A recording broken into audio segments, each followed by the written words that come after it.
Olá pessoal, sou o professor Michel de Biologia mais uma vez. Então, dando continuidade aí no nossos estudos, né? Aqui na nossa unidade 3, a gente vai falar sobre uma temática muito curiosa e, querendo ou não, foi o marco, ou é um dos marcos, né? Acerca aí da questão da origem da vida, tá? Lembrando que, querendo ou não, a gente está falando de ciência, tá? A gente está falando de biologia. Quesitos religiosos, convicção religiosa, fica à parte, tá? É outra questão, beleza? Então, olha só, nessa questão aqui da unidade 3, a origem da vida, a gente vai falar aí de algumas visões, tá? De algumas percepções científicas que foram feitas aí ao longo do tempo, tá? E que, querendo ou não, ajudaram aí a gente a compreender melhor como que funciona essa questão aí da reprodução, do desenvolvimento, do surgimento dos organismos, tá? E que, querendo ou não, vai ser bacana para você começar a perceber e perceber como que funciona melhor essa questão aí, tá? Então, vamos lá. Próximo slide. Olha só, aqui nós temos a primeira visão, que é a visão conhecida como abiogênese. Tá? O que seria a abiogênese? A biogênese foi defendida por Aristóteles lá atrás, né, pelos antigos, né, defendiam de que para que um organismo vivo, para que, né, uma matéria viva, para que ela pudesse surgir, para que ela pudesse existir, bastava de duas coisas. Primeiro, o que eles chamavam de ingredientes, tá? Esses ingredientes, mais a figura do toque divino. Esse toque divino era chamado de geração espontânea, tá?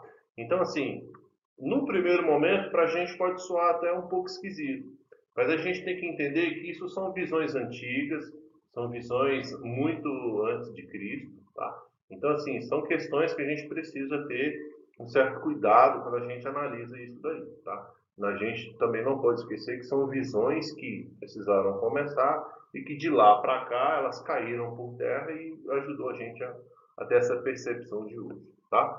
Então, olha só, mais uma vez, essa questão da abiogênese, ela era defendida de que bastava que houvesse os ingredientes, tá? Esses ingredientes a gente vai saber o que é já já nos próximos slides, tá? Mas a figura do toque divino, tá? Esse toque divino, como a gente bem sabe, é a figura da criação, né? A figura de Deus, né? O Criador do céu e da terra.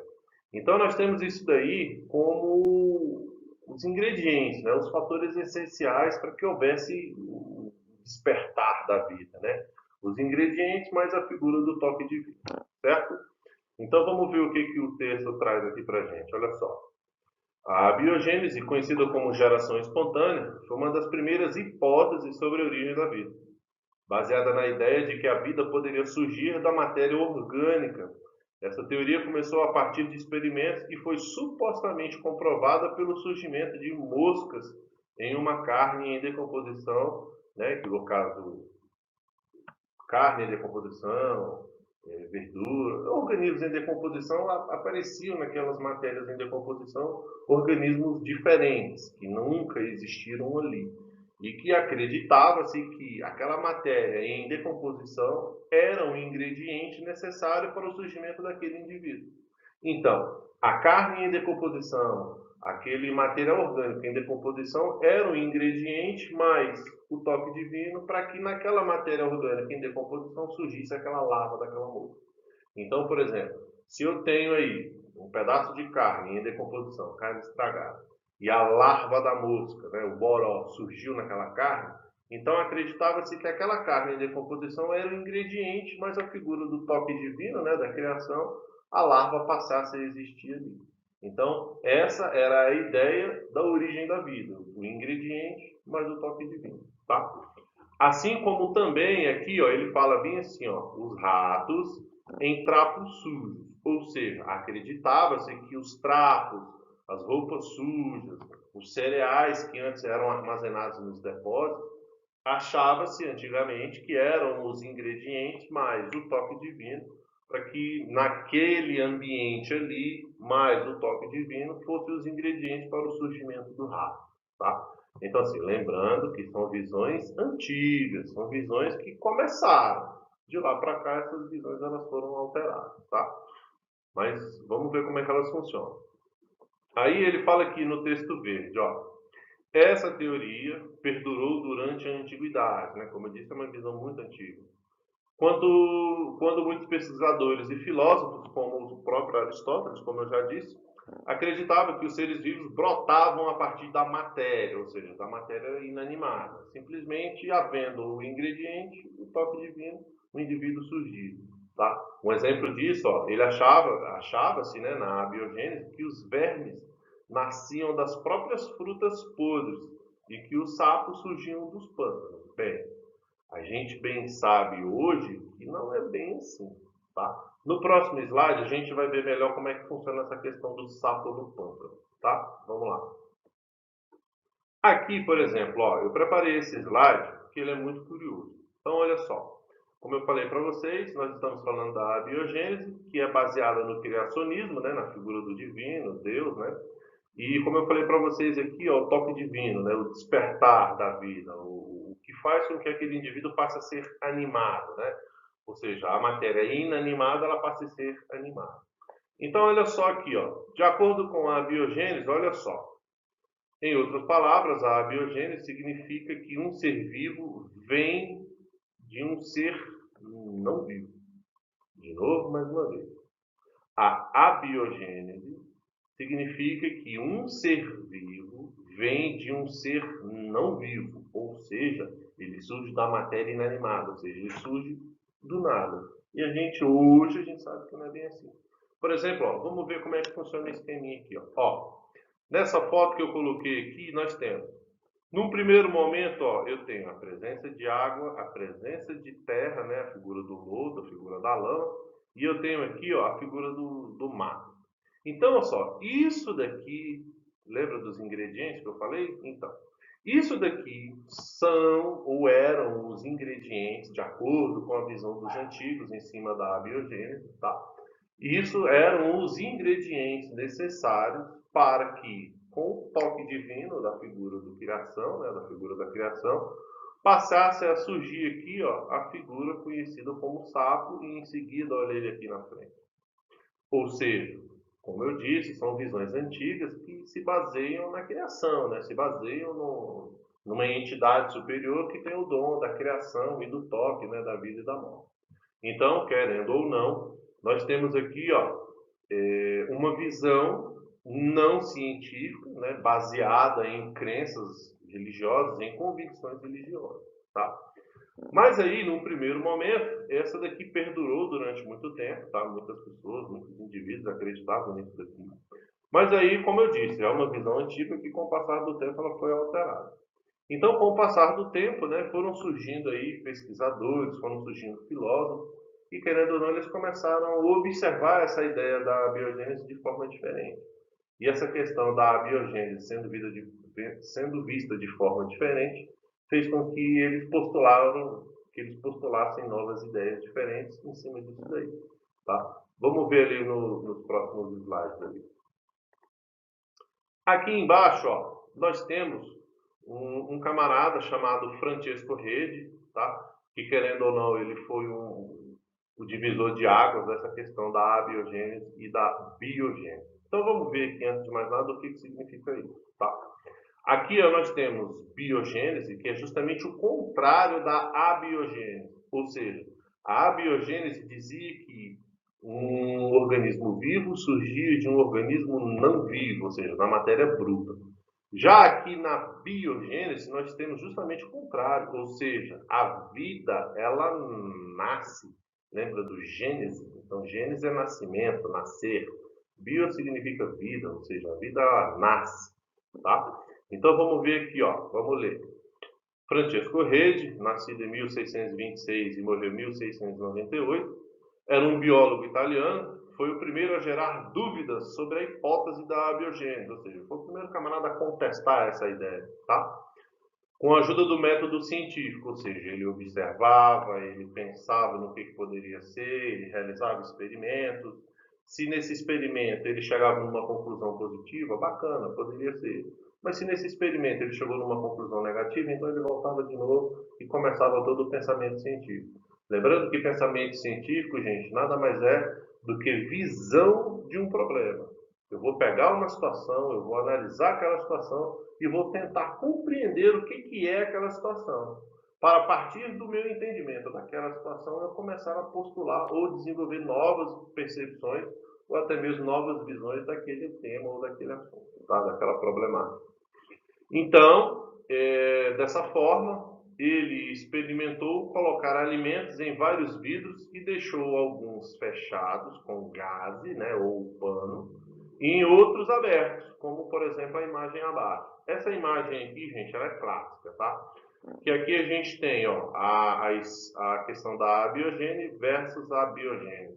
Eu não vou colocar versus, porque querendo ou não, elas não estão competindo, né? Elas estão uma comparando a outra. Então, tá ali a biogênese e biogênese, tá? Então, olha só o que diz o experimento de Rede. No primeiro vidro aqui, ó, nós temos carne de peixe e aqui embaixo nós temos uma carne vermelha, né? E percebam que esse pote ele está tampado, certo? Diferentemente do pote ao lado, que tem a mesma carne do peixe, a mesma carne vermelha, só que o diferencial está aqui, ó. Ou seja, ela está aberta. Então vamos ver o que acontece aqui. Olha só, nós temos no primeiro pote, você concordou comigo que tanto essas duas carnes aqui, elas vão entrar em decomposição, certo? Então, a partir do momento que elas entram em decomposição, percebam que as moscas que vão ser atraídas pelo cheiro da putrefação aqui, elas não vão ter acesso a essa carne, beleza? Diferentemente desse aqui, ó, que essas carnes em decomposição, exalando o cheiro fétido, né, vão atrair essas moscas e essas moscas vão ter sim acesso a essa carne. Então, a gente pode concluir que a larva, né, a figura do boró que vai surgir aqui nessa carne, ela não surgiu do nada, ela não serviu de ingrediente, ou seja, a larva que surgiu na decomposição dessas carnes aqui, ó, ela surgiu porque ela foi colocada ali pela mosca. Ou seja, de acordo com a visão da abiogênese, bastasse que houvesse carne em decomposição que a larva surgiu. Bem, então, se fosse dessa forma, aqui nesse pote fechado também era para aparecer larva. E como a gente pode perceber na imagem, não apareceu larva. E apareceu larva no pote que estava aberto. Ou seja, a larva que surgiu aqui, ela é oriunda da figura da mosca lá em cima, certo? E, para todos os efeitos, no pote que estava fechado, não apareceu a figura da larva, mesmo a carne entrando em decomposição, certo? Então, Francisco Reis, quando ele realizou esse experimento aí, ele começou a questão da ideia de derrubar a ideia da abiogênese. Não bastava o toque divino e muito menos ingredientes, tá? Ou seja, a questão da biogênese veio da ideia de que uma vida ela surge a partir de uma vida já pré-existente. Ou seja, o indivíduo nasce porque ele foi gerado, ele foi feito por um outro indivíduo, tá? Então, aqui embaixo, para a gente dar continuidade, ele diz assim, ó, ele observou, dentro de alguns dias, que apenas os potes abertos continham as larvas dentro, concluindo que as larvas só surgiram porque foram depositadas por moscas e não por matéria não viva, né? A figura do toque divino, conforme afirmava a teoria da abiogênese. A partir dessa conclusão, Reid afirmou que todos os seres vivos vêm sempre de outros seres vivos e daí surgiu a ideia da abiogênese. Então, querendo ou não, quando Francisco Reid postulou, lançou essa ideia aí na Academia Internacional de Ciências, foi um reboliço, foi um auê danado, tanto que, né, ele sofreu aí algumas sanções, mas é claro que, como eu disse, tudo surge a partir de uma ideia e essa ideia ao longo do tempo vai trabalhar. Tá? Então, nós tivemos a figura de outros cientistas que compraram essa ideia do Francisco Reid e começaram a realizar outras formas de experimento até que, por fim, Francisco Reid e outros cientistas, eles, através do experimento e do método científico, eles perceberam que não era bem aí a ideia da biogênese e perdurou aí o que a gente conhece hoje como a teoria da biogênese, tá? Então vamos ver ali o que tem nos próximos slides. Aqui, ó, nós temos uma figura muito marcante na ideia da biogênese, tá? Que foi o Louis Pasteur, que nasceu em 1822 e morreu em 1895. O que ele fez, tá? Louis Pasteur foi o primeiro cientista a querer interpretar e compreender melhor como que surgiam as figuras dos organismos chamados de micro-organismos. Porque até então, o pessoal da época só conseguia observar as coisas a olho nu, né? As coisas que realmente tinham um tamanho significativo. Eles não conseguiam entender, eles não compreendiam como que ocorria a decomposição, como que o material se estragava, sendo que naquele material não tinha nada perceptível, não tinha nada visível. Então, Louis Pasteur imaginou e lançou a ideia de que, por mais que eles não conseguissem ver, existiam os indivíduos chamados de micróbios, né? Ou seja, os micro-organismos. E como que ele conseguiria concretizar isso? O que ele precisaria fazer para poder provar isso que ele dizia, né? Então, olha só, de acordo com o texto aqui, ó, ele ferveu um caldo de carne e armazenou o líquido estéril por certo tempo em um recipiente que permitia a entrada apenas de ar, mas não de poeira. Após alguns meses, Pasteur colocou o líquido em contato com a poeira e pouco tempo depois surgiram o que eles chamam de micróbios, tá? Ou seja, vamos ver isso daí como é que funciona melhor na prática? Olha só. Experimento de Pasteur. Eu coloquei essa imagem aqui, ó, porque ela vai explicar para a gente mais detalhadamente o que aconteceu na época, tá? Olha só, no primeiro momento aqui, ó, ele colocou a figura do caldo nutritivo. Esse caldo nutritivo é um caldo de carne, né? A famosa sopa que a gente faz aí volta e meia no nosso dia a dia. O que ele fez? Colocou aqui, ó, esse caldo nutritivo, essa sopa nesse balão, tá? Ele lacrou o balão e nesse balão ele aqueceu a ponta do vidro, né? Formando aí a figura do gargalo. Esse gargalo, vocês podem perceber aqui, ó, que ele é curvadinho na ponta, né? O famoso pescoço de cisne. Então, o que acontece? Colocou aqui, ó, o caldo nutritivo no balão, aqueceu o balão, tampou o balão, né? E fez aqui, alongou a ponta do balão, formando o pescoço de cisne. Em seguida, ó, ele ferveu esse caldo nutritivo. Quando ele ferveu, gente, ele expôs esse caldo, esse material, a altas temperaturas. E querendo ou não, altas temperaturas, a figura do calor, ela consegue matar os micro-organismos, né? No entanto, que em questões de sobrevivência, a gente sempre recomenda que para consumir água você precisa ferver. Por que ferver? Porque você vai matar os micro-organismos ali. Então, quando ele ferve esse caldo nutritivo, essa sopa, ele mata os micro-organismos presentes aí. Ou seja, ele torna essa sopa estéril. É igual o milho, o milho enlatado, né? A ervilha, a seleta de legumes, as ervilhas, o azeitona, o palmito, ou seja, quando a gente compra esses produtos enlatados, industrializados, eles passam por um processo que, quando ele é embalado, ele está livre de micro-organismos. A questão é quando você abre. Quando você abre aquilo ali, aquele produto já começa a entrar em contato com o ar e em contato com o ar já inicia-se o prazo de validade. Ou seja, aquele produto lacrado, ele não tem um prazo de validade pré-determinado. Aquele que eles colocam na embalagem lá é o prazo de validade da embalagem, porque eles não podem garantir que aquele material, que aquele produto, ele é eterno. Aquele produto pode sofrer variações no ambiente. Tá? Então aí, olha só, quando ele ferve, ele mata os micro-organismos desse produto. Em seguida, ó, aqui na letra dele fala, ó, o caldo manteve-se livre de micro-organismos. Claro, porque mesmo depois de fervido, esse caldo aqui, ó, ele não teve contato com o ar. Ele tinha só essa pontinha dobrada aqui, ó, certo? Depois de um tempo, aqui na letra E, ó, quando o gargalo foi quebrado, né, quando ele removeu esse gargalo, o ar começou a entrar na ponta desse gargalo e, consequentemente, os micro-organismos que viviam no ar aqui próximo entraram em contato com esse caldo, que, querendo ou não, tem proteína, água, gordura. Então, são componentes para que todo e qualquer organismo vivo se alimente e consiga obter grande quantidade de energia. Então, quando ele removeu a tampa do gargalo, o ar repleto de micro-organismos começou a atacar esse produto. E automaticamente esse caldo nutritivo ele começou a se decompor, se estragou e logo em seguida começou a aparecer aí os micro-organismos, né? A figura dos micróbios. Então, esse processo, depois de um tempo, ficou conhecido como pasteurização, tá? O leite pasteurizado, o que é o leite pasteurizado?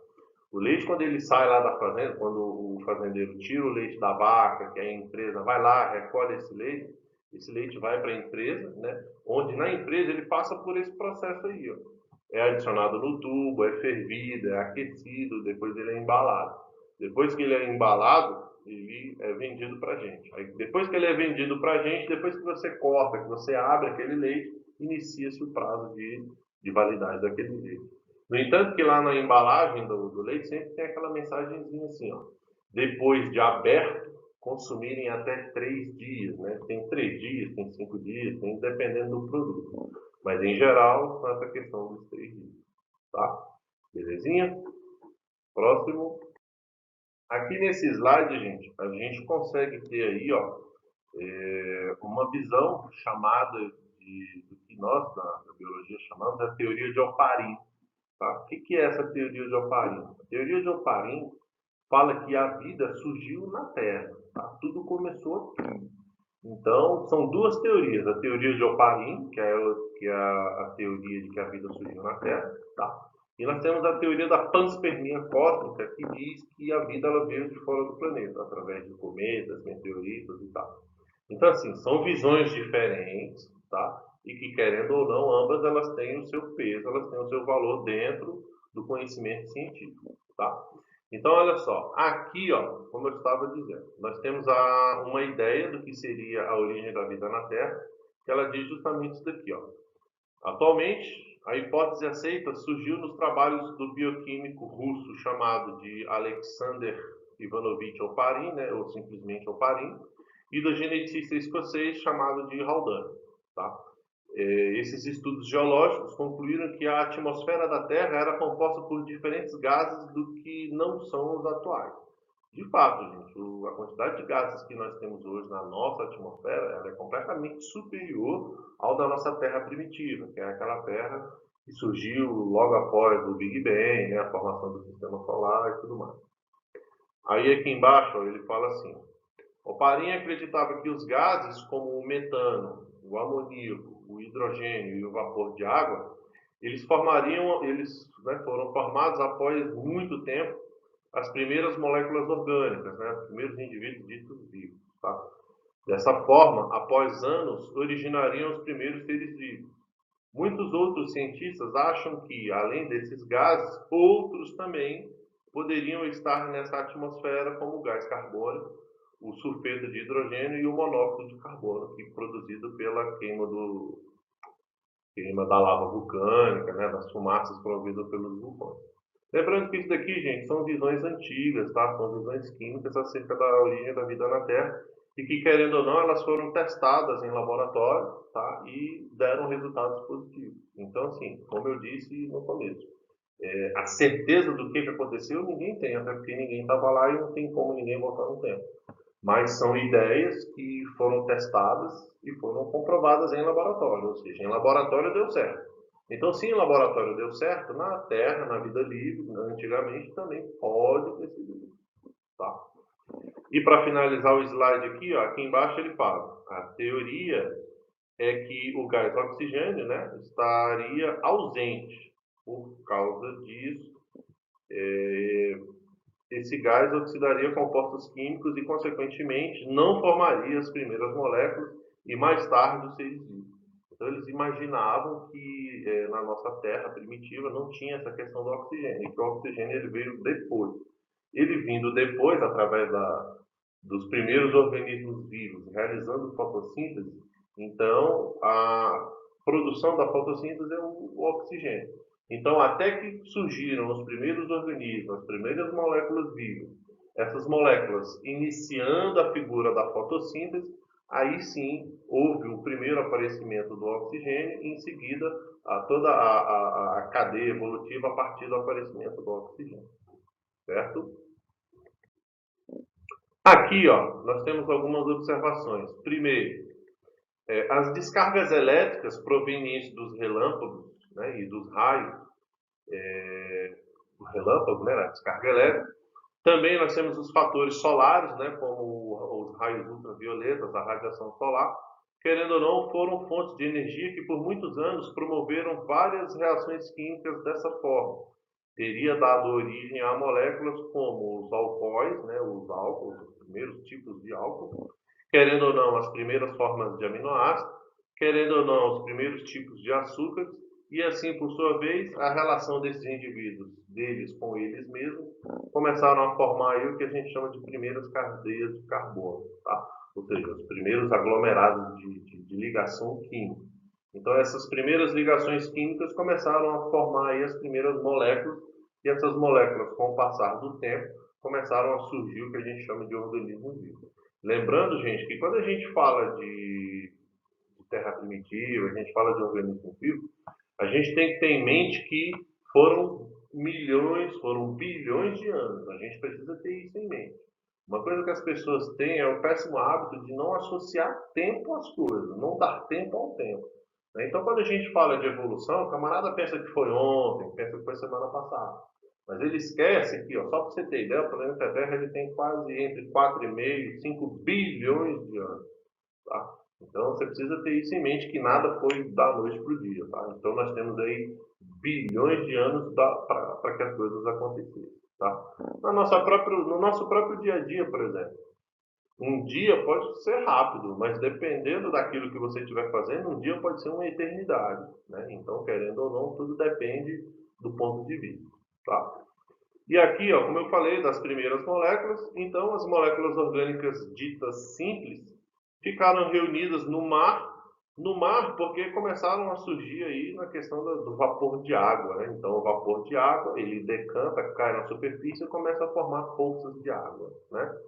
E essas primeiras moléculas reunidas no mar ou nessas poças de água, por conta da chuva, ficaram reunidas e ao longo do prazo, essas simples moléculas teriam dado origem a moléculas mais complexas. Lembrando que essas moléculas simples continuaram e passaram muito tempo recebendo descarga elétrica, radiação solar, o próprio calor da Terra, e querendo ou não, a gente sabe, né, hoje nós sabemos que o calor ele é a ignição para que ocorram reações químicas. Tá? Um exemplo disso é o bolo.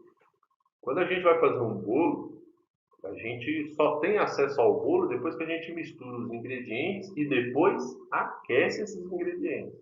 Tá? Por mais que você misture os ingredientes, se você não aquecer esses ingredientes, você não vai ter o bolo. Então, essas moléculas aquecidas, tanto pela descarga elétrica, quanto pelo sol, quanto pelo calor da própria Terra, então essas moléculas, elas sim foram sofrendo reações químicas, ligações químicas, e a partir disso, com o passar do tempo, as coisas foram surgindo. Tá? Essas moléculas teriam dado origem a moléculas mais complexas, como as de proteína, que, querendo ou não, estão disponíveis no ambiente. Tá? A primeira figura dos polissacarídeos, né, da figura dos carboidratos, entre outros compostos. Tá? Aí aqui nós temos, ó, em 1953, o cientista americano Stanley Miller experimentou testar essa hipótese e construiu um aparelho colocando alguns gases submetidos a fortes descargas elétricas, como, por exemplo, o vapor de água, simulando as condições naquela época, né, da nossa Terra primitiva. Após uma semana, Miller relatou a presença de aminoácidos no líquido formado. Stanley Miller, com seu experimento, apoiou a ideia da hipótese de Oparin, ou seja, de que a vida, as moléculas que formam a vida, elas surgiram na Terra através de fatores ambientais, como descarga elétrica, radiação solar, o calor da Terra. Tudo isso daí, ao longo do tempo, começou a reagir, né, quimicamente, formando aí as primeiras moléculas, e com o passar do tempo, a radiação solar, descarga elétrica e o calor da Terra foram formando aí cadeias mais complexas, essas em si formando moléculas mais complexas, e a partir daí, com o tempo, né, dando tempo ao tempo, as coisas foram acontecendo. Certo? Aqui nesse slide, ó, a gente tem o que o Stanley fez, tá? Por exemplo, nós temos aqui o que a gente chama de percurso, tá? Nesse percurso, olha só, nós temos aqui ó, um grande tubo de vidro, tá? Aqui na ponta, ele colocou eletrodos positivos e eletrodos negativos, né, para promover a figura da descarga elétrica, como a gente conhece a figura do raio, tá? E nessa ponta desse percurso aqui, ó, aqui dentro, ele colocou esses gases, ó, o amoníaco, o hidrogênio, a amônia, a água, o gás carbônico, tá? E esses gases foram recebendo essa descarga elétrica. Em seguida, depois que esse calor aqui dentro foi resfriado aqui no condensador, essa água ela foi, né, armazenada, ela percorreu aqui embaixo, depois ela se acumulou aqui nesse recipiente, só que com calor mais baixo, né, calor frio. E aí, automaticamente, essa água já fria foi coletada a amostra. E dentro dessa amostra, nós temos aí a figura das primeiras proteínas, das primeiros carboidratos, tá? Ou seja, mais uma vez, no início desse percurso aqui, ó, água entrou pelo percurso, essa água se misturou aqui nessa ponta com esses gases, essa água misturada com esses gases sofreu essa descarga elétrica, depois ela foi resfriada aqui no condensador, essa água terminou o seu percurso sendo esfriada e aqui na ponta ela se acumulou. E ao se acumular, ela foi coletada e foi percebido aí que esses gases mais a descarga elétrica começaram a promover as primeiras cadeias de aminoácidos, as primeiras cadeias de proteínas, tá? Então, se em laboratório ele conseguiu realizar esse experimento, então, na vida livre, nas condições que a gente já falou no outro slide, então tudo pode ter acontecido, tá? Então, foi provado cientificamente que a coisa pode ter acontecido dessa forma, certo? Aqui, ó, mais uma vez eu trouxe o experimento de Pasteur para vocês, tá? Só que aqui com uma foto mais ampliada. Então, só para a gente recapitular. Nós temos aqui, ó, o caldo nutritivo, né? Ele colocando, depois ele lacrou esse balão, aqueceu a ponta do vidro e fez essa dobrinha aqui, como eu já havia dito para vocês lá na outra foto. A outra foto ela ficou um pouco pequena, por isso que eu coloquei essa daqui maiorzinha para gente, tá? Depois que ele lacrou, alongou, formando aqui o pescoço de cisne, ele ferveu isso daí. Depois que ele ferveu, ó, ele deixou esfriar e esse caldo aqui, ó, ele não tinha acesso com o ar, porque o ar ele só estava aqui na ponta. Então, se por mais que houvesse a presença de micro-organismos no ar, esses micro-organismos eles se acumulariam só aqui na ponta, na curvatura. Eles não conseguiriam atravessar o gargalo para depois chegar aqui. Tá? Mas eles só conseguiram chegar no caldo depois que ele removeu a tampa. Ele removeu a tampa, então esse caldo ele foi atacado pelo ar, e no ar a gente sabe que tem a figura dos micro-organismos, e aí automaticamente esse caldo aqui, que estava estéril, né, que estava livre de micro-organismos, passou a ser atacado e passou a conter esses micro-organismos e passou a estragar. Certo? Próximo. Aqui, ó, nós temos uma visão do que seria o primeiro aglomerado de aminoácidos, né? Que foi chamado aqui, ó, vamos lá.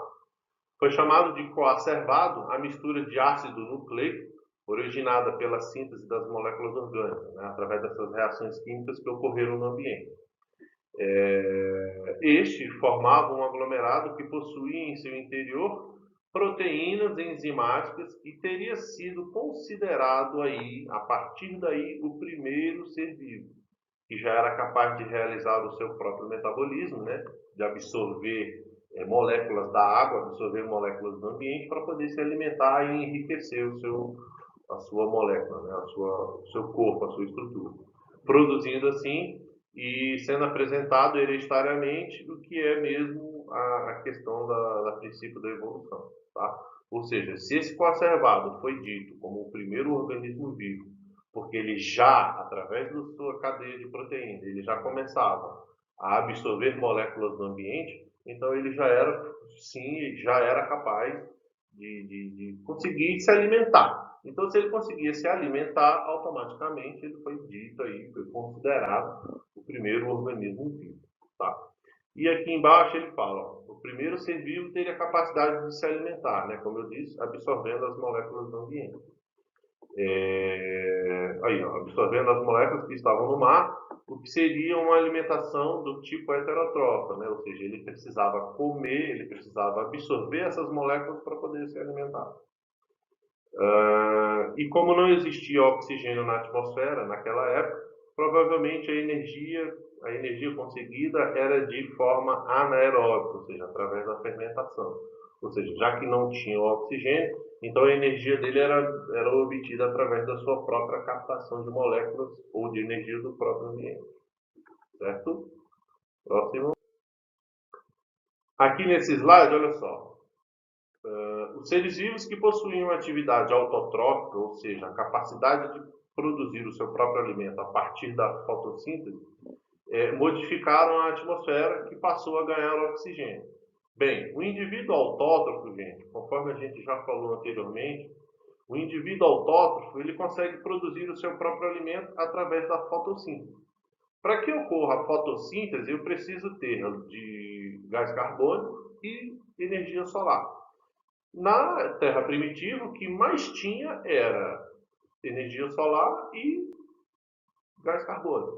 Então, querendo ou não, gás carbônico e energia luminosa, né, na figura do Sol, esses indivíduos começaram a realizar a fotossíntese para produzir glicose, que é um carboidrato. Só que o resultado dessa fotossíntese, além da glicose, que é um carboidrato, a gente tem a figura também do oxigênio. Então, surgiu aí a ideia de como que o oxigênio surgiu na Terra, através do surgimento desses primeiros indivíduos autotróficos que realizavam fotossíntese a partir do raio do Sol e do gás carbônico presente na atmosfera da Terra primitiva. Realizando fotossíntese, eles começaram a produzir um gás novo, um gás diferente, que é o gás oxigênio que a gente conhece hoje. Tá? Então, foi aí, ó, que passou a ter oxigênio livre na sua composição química, possibilitando o surgimento de seres que eram capazes de usar o oxigênio para conseguir respirar, formando aí o que a gente chama de respiração aeróbica, né, a partir do oxigênio. Certo? Aí aqui embaixo ele fala, em suma, os primeiros seres vivos eram muito simples, lembrando que os procariontes, né, conhecidos hoje, ao longo do prazo, foram surgindo células mais complexas, as eucariontes, e assim podem ter sido capazes de formar colônias e dar origem aos primeiros seres pluricelulares, tá? Lembrando que nós temos indivíduos unicelulares, os pluricelulares, tá? Célula procarionte são células primitivas, são essas células que a gente está falando aqui, tá? Da terra primitiva, fotossíntese e tal. Agora, as células eucariontes já são células mais evolutivas, são células mais desenvolvidas, como a gente também já falou lá no slide da unidade 1, certo? Aqui, ó, nesse slide, eu tenho algumas imagens não, perdão. Aqui nesse slide, eu tenho algumas colocações que eu trouxe para a gente poder finalizar aqui, ó. Origem da vida, então nós temos a ideia da biogênese, né? Que como eu já disse lá no começo, ó, são ingredientes, mas o toque divino. Se eu tenho o ingrediente e o toque divino, então surgia aí o organismo vivo. Mas como eu disse, isso daí caiu por terra, né? E com a realização dos experimentos dos caras que a gente já falou, nós temos aí ó, a questão da reprodução sexuada e o surgimento já de uma vida pré-existente.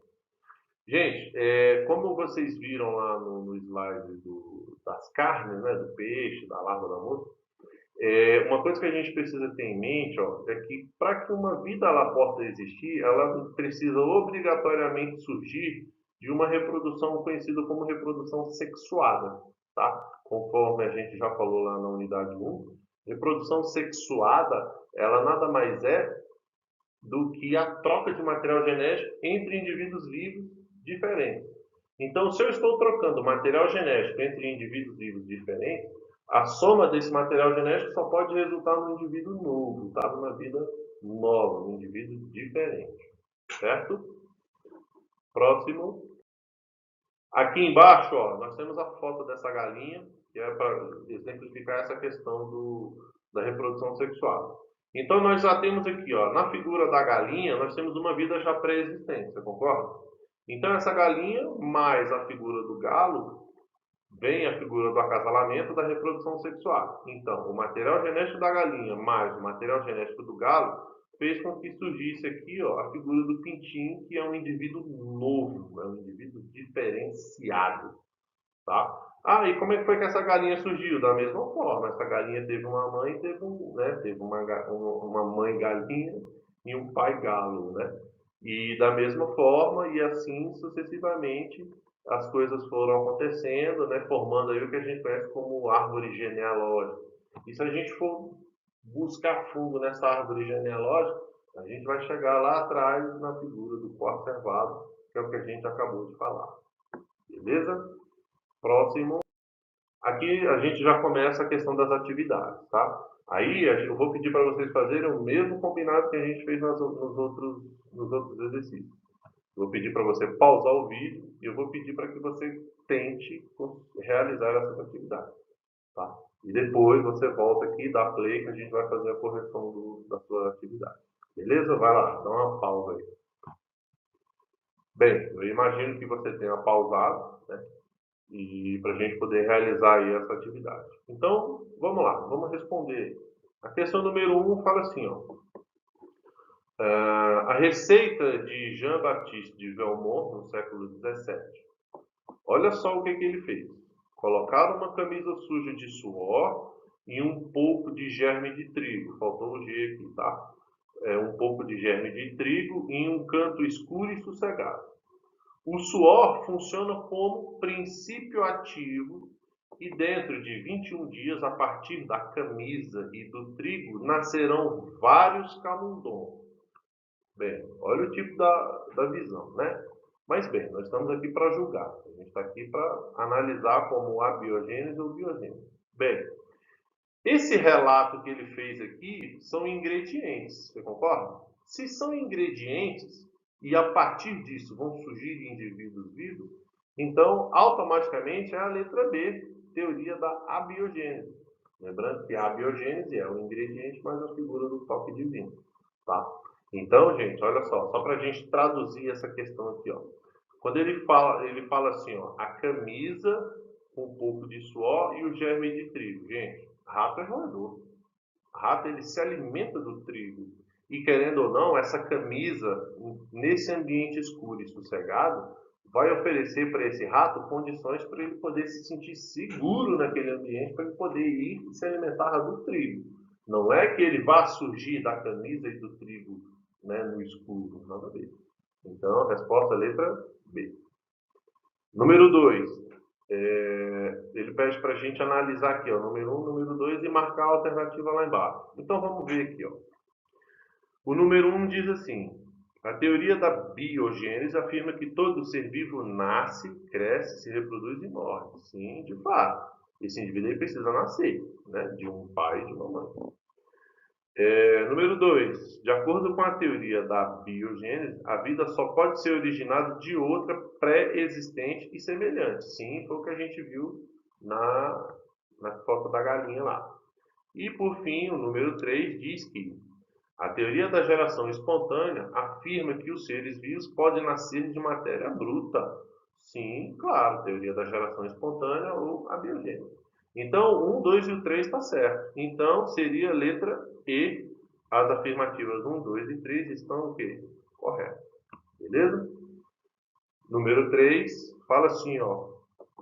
É incorreto afirmar sobre a biogênese. Trata-se de uma teoria contrária à geração espontânea? Gente, ela não é contrária, ela veio para derrubar, certo? Comprovou que os seres vivos se originam de matéria não viva. Gente, a biogênese, ela prova justamente o contrário, tá? Letra C. Teve como principal defensor o cientista francês Louis Pasteur. Sim, ele era o principal defensor disso daí. Letra D, ele fala assim, ó, baseava-se no fato de que todo ser vivo se origina da reprodução de outro ser vivo de mesma espécie. Tá? E, para finalizar, a letra E, o pesquisador italiano Lázaro Spallanzani foi um grande aliado dessa teoria. De fato, aqui nós temos várias visões corretas sobre a biogênese, tá? Mas a afirmativa errada, ou seja, a alternativa errada seria a letra B. que fala assim, que comprovou que os seres vivos se originam de matéria não viva. Ou seja, o erro aqui dessa questão é o não viva. Lembrando que biogênese, o indivíduo, para ele nascer, ele precisa nascer de um indivíduo, de uma vida já pré-existente a dele. Então, o erro da questão aqui, ó, é esse finalzinho aqui, ó, não viva. Tá? Próximo. Número 4. Fala assim, ó, dentre as teorias desenvolvidas para explicar a origem da vida, a teoria da abiogênese se constitui num verdadeiro entrave, né? Foi uma verdadeira problemática na época, para o processo da biologia. São informações corretas sobre esta teoria. Então vamos lá. Foi proposta por Pasteur e defendia. Como é que é? Foi proposta por Pasteur e defendia que um ser vivo só pode ser originar de outro ser vivo. Sim, está correto. Foi amplamente divulgada por Aristóteles. Gente, Aristóteles defendeu a abiogênese, certo? Não teve nada dessa questão aí do coisa não. Então, aqui o certo aqui, ó, é a letra B, 4B. Foi amplamente divulgada por Aristóteles. Tranquilo? Lembrando que a gente está falando de abiogênese. Biogênese é uma coisa, abiogênese é outra. Tá, gente? Cuidado para não se perder. Então, aqui, ó, de cara, a gente já marca a letra B. Certo? Próximo. Aqui, ó, nós temos a número 5. A número 5 ela é bem curiosa, olha só. Ela fala assim, Rede colocou dentro de recipientes substâncias orgânicas para que entrassem em decomposição. Alguns dos recipientes à esquerda foram cobertos com uma gaze, né, um pano, e os outros deixados descobertos, assim como a gente viu lá na outra fotinha. Ele demonstrou que as larvas da carne podre desenvolveram-se de ovos de mosca e não da transformação da carne. Os resultados dessa experiência fortaleceram a teoria sobre a origem da vida. Então, letra E, origem da biogênese. Certo? O texto está autoexplicativo. Qualquer coisa, é só voltar lá no slide que tem essa fotinha colorida aí da carne do peixe. Tá? Vamos aqui, ó. Próximo. Na número 6, ele fala assim, ó, o trecho a seguir foi escrito por um determinado cientista no século XIX.